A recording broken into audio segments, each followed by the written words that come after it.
আজি আমাৰ কিচেনৰ super hero হৈছে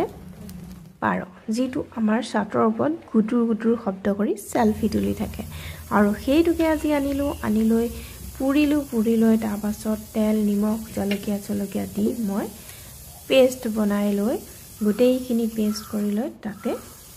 মাৰি দিয়াৰ পিছত তেল হালধি নিমখ জিৰা গৰম মছলা গোটেইবিলাক মছলা দি মই খানি লৈ 10 মিনিট মান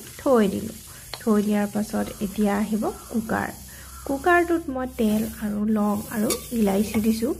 দি লৈ তাতে মই মাংসখিনি দি দিয়াৰ পাছত পানী দিলো তাত পানী দিয়াৰ পাছত কেইটামান চিটি মাৰি দিলো কাৰণ এই পাৰটো বহুত বছৰ হৈছে গতিকে চিটি মাৰিব লাগিব কাৰণ নামাৰিলে ই আমাৰ দাঁতৰ চেপত লাগি ধৰিব সেই কাৰণে মই চিটি দিলো দি দিয়াৰ পিছত চাওক কুকাৰটো কিমান ক্লিন হৈ গৈছে আৰু ভিডিওটো যদি ভাল লাগিছে লাইক শ্বেয়াৰ কমেন্ট কৰিবলৈ নাপাহৰিব